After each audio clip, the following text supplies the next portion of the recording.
Halo, selamat pagi siswa-siswi sekalian. Sebelum kita mendengarkan firman Tuhan, kita akan menyembah Tuhan terlebih dahulu pada pagi hari ini.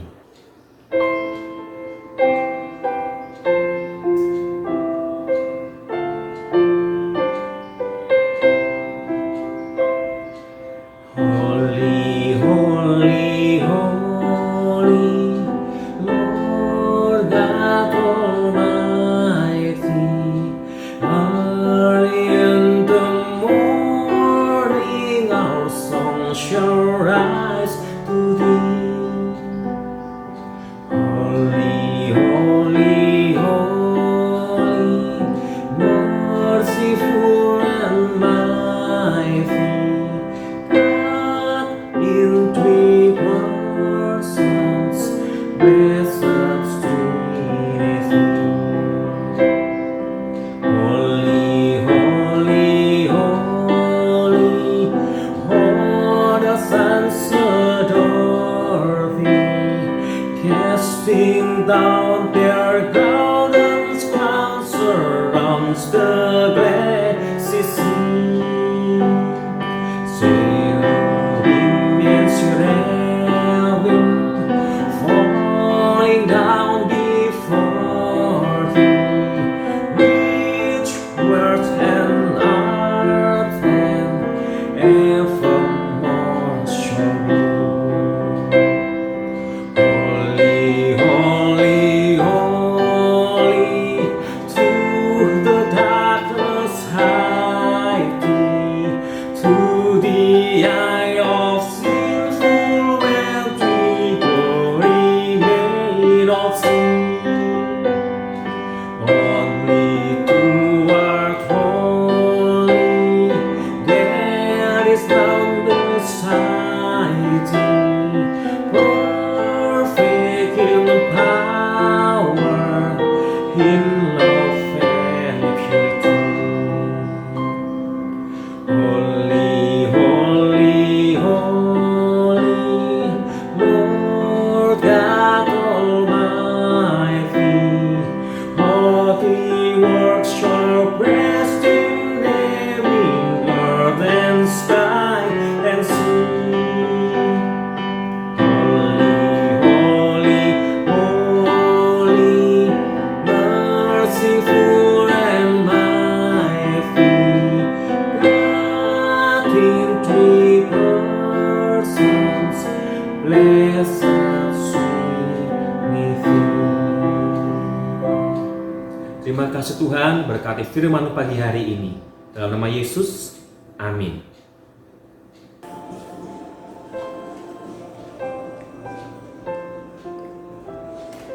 Selamat pagi anak-anak, salam sejahtera, shalom untuk kalian semuanya. Pagi hari ini kita akan berdevosi bersama, kita akan mendengarkan sabda Tuhan, kita akan mendengarkan firman Tuhan, dan kita akan belajar lebih baik lagi dari sabda Tuhan. Yuk sebelumnya anak-anak mari kita berdoa terlebih dahulu. Selamat pagi Bapak, terima kasih untuk segala berkat, rahmat yang telah Kau berikan kepada kami.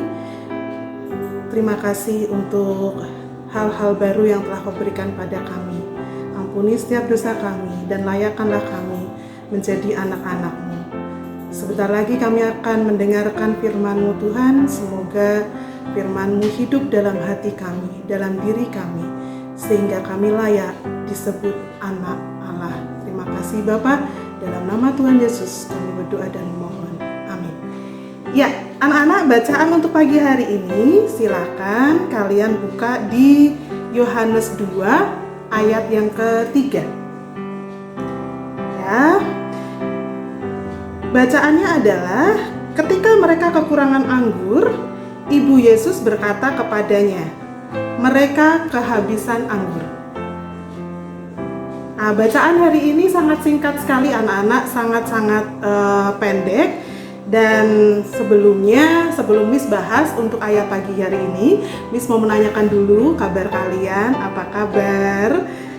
Miss berharap kalian selalu semangat ya. Miss berdoa semua anak-anak selalu sehat dan selalu ceria. Pertanyaannya, kenapa harus semangat? Kenapa harus ceria? Nah, Dalam kondisi yang seperti ini anak-anak, kita membutuhkan imunitas yang tinggi dalam tubuh kita. Yang pernah Miss baca dan pernah Miss dengar adalah kalau kalian bersemangat, kalian bersukacita, maka imunitas tubuh kita pun akan meningkat dan akan bisa melawan semua virus yang masuk ke dalam tubuh kita. Ya, jadi jangan lupa untuk selalu bersemangat dan bersukacita. Yuk, mari kita akan bahas anak-anak untuk bacaan pagi hari ini, yaitu di Yohanes 2 ayat 3 tadi yang sudah Miss bacakan. Miss ulangi lagi. Ketika mereka kekurangan anggur, Ibu Yesus berkata kepadanya, mereka kehabisan anggur. Anak-anak, apakah kalian tahu dan ingat kalimat ini terjadi pada peristiwa apa? Ini sering sekali muncul ya bacaan-bacaan ini. Nah, mari kita belajar dari bacaan pagi hari ini. Di Yohanes bab 2, mulai dari ayat 1 anak-anak sampai dengan ayat yang 11, menceritakan tentang mujizat yang dilakukan oleh Yesus. Mujizat apa itu? Iya, betul sekali, yaitu mengubah air menjadi anggur pada saat acara pernikahan di Kana. Nah, bacaan yang tadi itu adalah terjadi pada peristiwa Yesus mengubah air menjadi anggur, yang merupakan mujizat pertama Tuhan Yesus. Nah, kita belajar dulu ya anak-anak. Pada zaman itu, pada saat itu, acara pernikahan itu selalu diadakan selama 7 hari. Dan sudah menjadi kewajiban bagi tuan rumah untuk menghidangkan minuman anggur di pesta perkawinan. Bagi mereka, anak-anak, anggur ini merupakan lambang rasa sukacita. Dan kalau terjadi kehabisan anggur, ini bisa sangat-sangat menimbulkan rasa malu, rasa yang tidak pantas ada di pesta tersebut. Jadi tuan rumah akan sangat-sangat malu anak-anak. Maka dari itu, Maria, Ibu Yesus yang mengetahui bahwa persediaan anggurnya sudah habis, berkata kepada Yesus, karena Maria tahu anak-anak bahwa Yesus tidak akan tinggal diam dan akan melakukan sesuatu agar keluarga tersebut terhindar dari rasa malu karena kehabisan anggur. Di sini anak-anak kita belajar bahwa Maria menunjukkan bahwa dirinya adalah pribadi yang peduli dengan keadaan di sekitarnya. Dia peduli dengan kesulitan yang dihadapi oleh keluarga pengantin itu. Dan yang terlebih lagi anak-anak, yang paling penting di sini adalah sikap Maria yang percaya dan yakin bahwa putranya Yesus adalah pribadi yang sangat peduli dengan orang-orang di sekitarnya. Dengan kata lain, Maria percaya bahwa Tuhan akan selalu memperhatikan umatnya. Dan kita tahu anak-anak bahwa memang Tuhan kita adalah Tuhan yang sangat peduli dengan kita. Banyak kejadian anak-anak, kalau kalian baca Alkitab, kalian pernah dengarkan sabda Tuhan, ditemukan di Alkitab betapa pedulinya Yesus kepada sesamanya, kepada kita umatnya. Sampai yang paling besar, kepedulian Tuhan Yesus kepada kita adalah kita ditebus oleh darahnya sendiri sebagai bukti terbesar kepedulian Tuhan Yesus kepada kita. Pertanyaannya anak-anak ke kalian, mari kita jawab bersama-sama dalam hati kita masing-masing. Bagaimana dengan kita? Apakah kita sudah peduli dengan orang-orang di sekitar kita? Apakah kita peduli dengan keluarga kita? Dan apakah kita peduli dengan diri kita sendiri? Kalau kita berbicara mengenai kata peduli, terkadang kita memikirkan perbuatan-perbuatan yang besar yang harus kita lakukan untuk membuktikan kepedulian kita. Seperti misalnya contoh, menyumbang dengan sejumlah uang untuk korban bencana, atau melakukan sesuatu yang diminta oleh orang lain yang kita pedulikan. Jadi kadang kita mikirnya gitu ya, kalau kita peduli berarti kita harus mengeluarkan uang banyak, Miss. Berarti kalau kita peduli berarti kita harus apapun yang diminta dari kita oleh orang lain, kita harus lakukan semuanya. Itu betul anak-anak, tetapi kata peduli di sini itu bisa sangat-sangat simpel dan sederhana ternyata. Sebenarnya kepedulian dapat kita tunjukkan dengan perbuatan yang sederhana. Dan saya rasa semua orang mampu untuk melakukannya. Bahkan anak kecil sekalipun saya rasa mampu untuk melakukan kepedulian. Karena kepedulian itu bisa sangat sederhana sekali. Contohnya, kecil saja. Memberikan senyuman dan memberikan sapa ketika bertemu dengan seseorang. Ketika ketemu dengan tetanggamu, ketika bertemu dengan siapapun, atau mungkin bahkan orang yang tidak kalian kenal, sedang memperhatikan kalian, sedang melihat kalian, kemudian kalian memberikan senyuman yang terbaik dari kalian. Atau hanya sekedar anak-anak menanyakan kabar seseorang yang kita kenal terlebih dahulu. Itu juga contoh dari yang namanya peduli. Sangat sederhana bukan anak-anak, tetapi itu sudah menunjukkan kepedulian kita terhadap sesama kita. Nah, anak-anak, rasa peduli terhadap orang lain itu berawal dari kepedulian terhadap diri kita sendiri. Peduli terhadap diri sendiri ini bukan berarti terus kalian memanjakan diri sendiri, lalu tidak mau bekerja keras dan kesannya tidak mau susah gitu ya. Bukan seperti itu anak-anak. Peduli terhadap diri sendiri itu adalah melakukan hal-hal yang akan berdampak baik atau berdampak positif bagi diri kita. Misal Esther kasih contoh ya. Kalian main game dan lupa makan. Itu kan enak ya buat kalian, bisa santai main game lalu kalian lupa untuk makan karena keasikan main game. Nah, apakah itu bisa dibilang kalian peduli terhadap diri kalian sendiri? Contoh lagi, ketika kalian menunda tugas sekolah dan yang pada akhirnya tugas kalian menumpuk, padahal tugas tersebut wajib dikerjakan, dan yang terjadi, ya anak-anak tahu sendiri kan ya, yang terjadi adalah kalian harus mengerjakan banyak tugas dalam waktu yang singkat.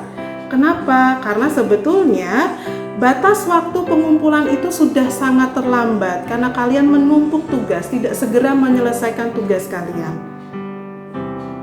Apakah itu artinya kalian peduli terhadap diri kalian sendiri? Kalau Miss jawab, itu bukan. Kalau Miss mengatakan kalian tidak peduli terhadap diri kalian sendiri. Justru dengan sikap yang seperti itu, kalian menyusahkan diri kalian sendiri.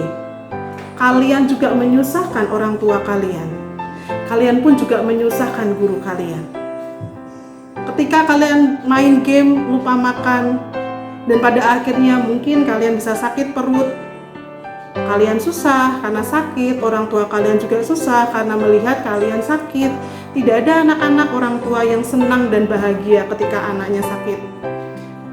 Ketika kalian lupa mengerjakan tugas kalian, menunda tugas kalian, nanti pada akhirnya kalian pun repot sendiri karena kalian harus mengerjakan tugas yang bertumpuk.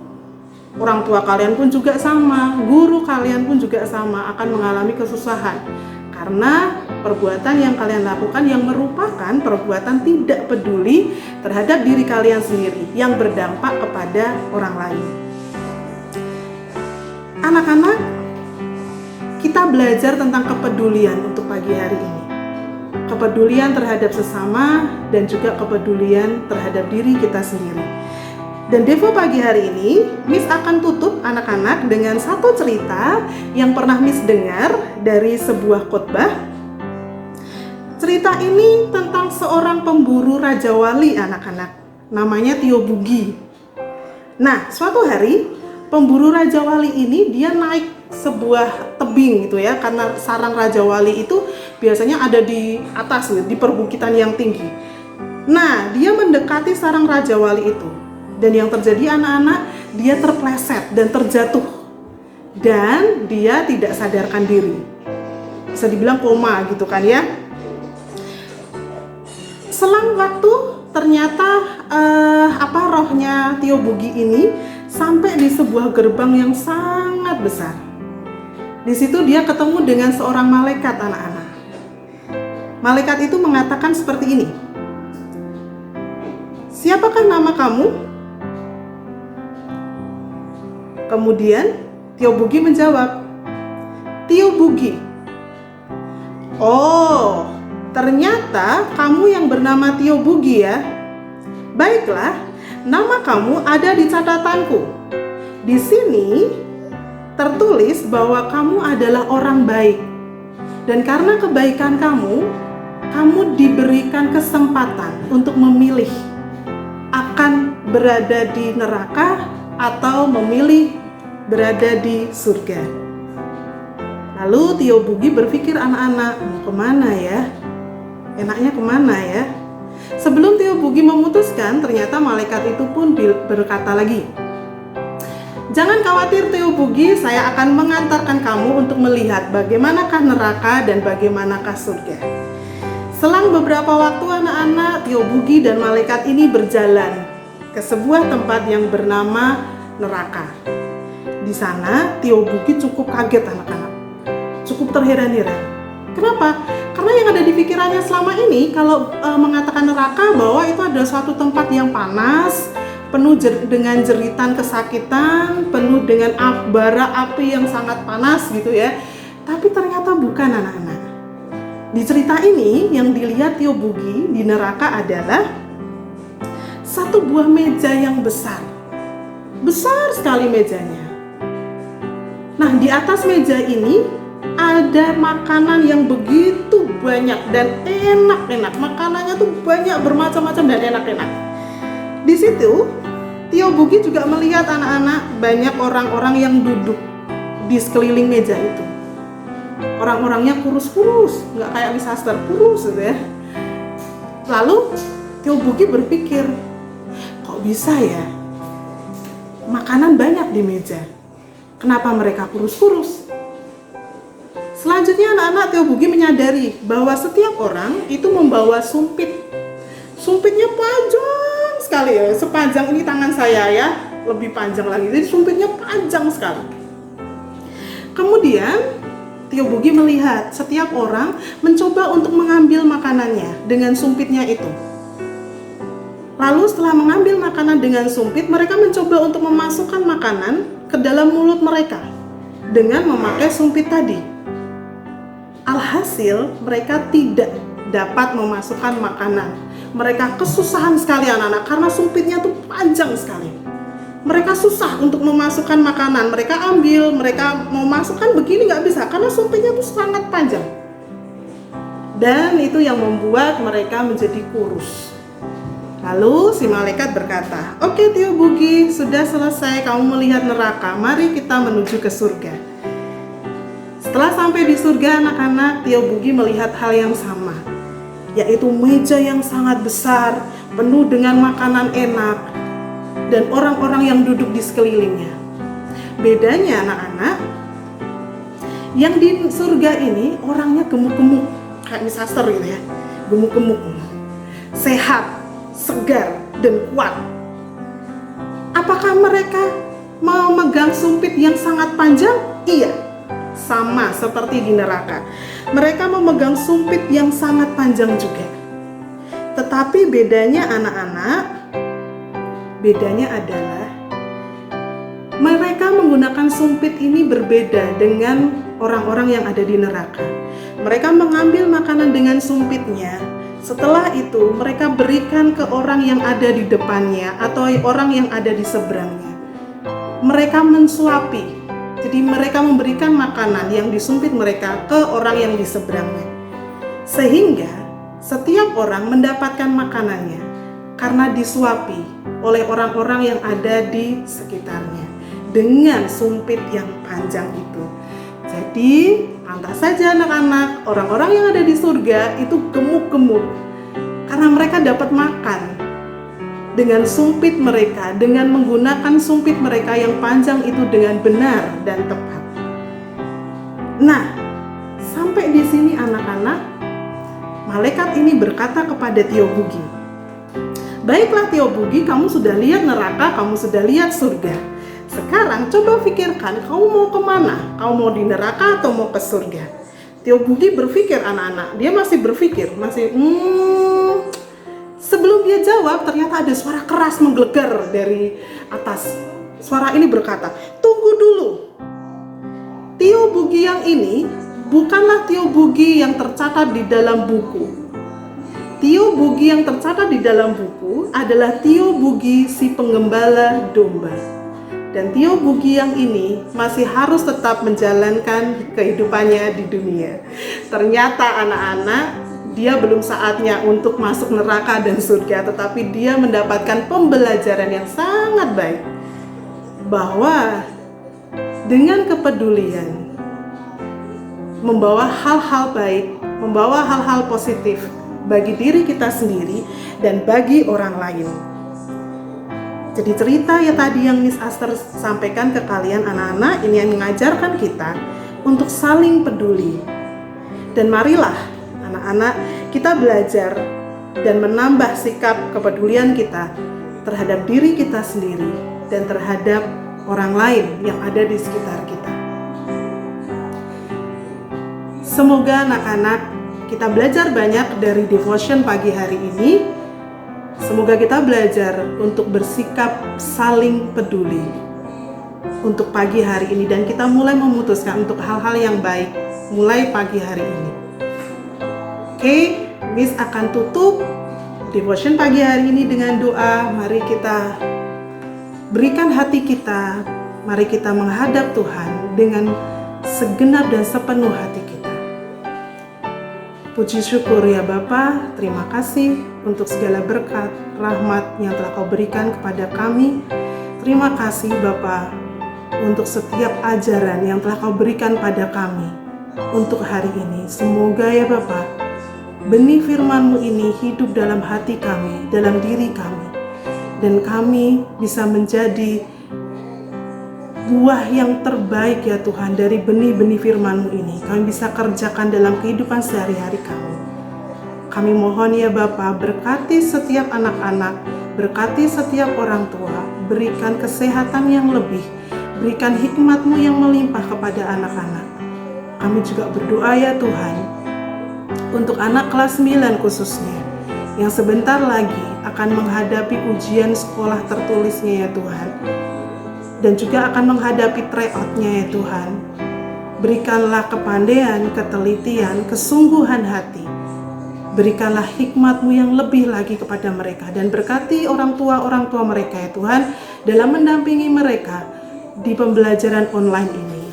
Kami mengucap syukur untuk segala berkat yang telah Kau berikan pada kami. Dalam nama Tuhan Yesus kami berdoa dan mohon. Amin. Terima kasih anak-anak. Jangan lupa tetap selalu ketika kalian berada di luar rumah, ketika kalian bepergian atau bagaimanapun, jangan lupa untuk selalu kerjakan yang namanya protokol kesehatan. Jangan lupa untuk selalu memakai masker, kemudian sering cuci tangan dengan air mengalir dan sabun, lalu jaga jarak, social distancing kalian. Kemudian jangan sering mobile, jangan sering pergi-pergi kalau itu tidaklah penting. Terima kasih, Tuhan Yesus memberkati.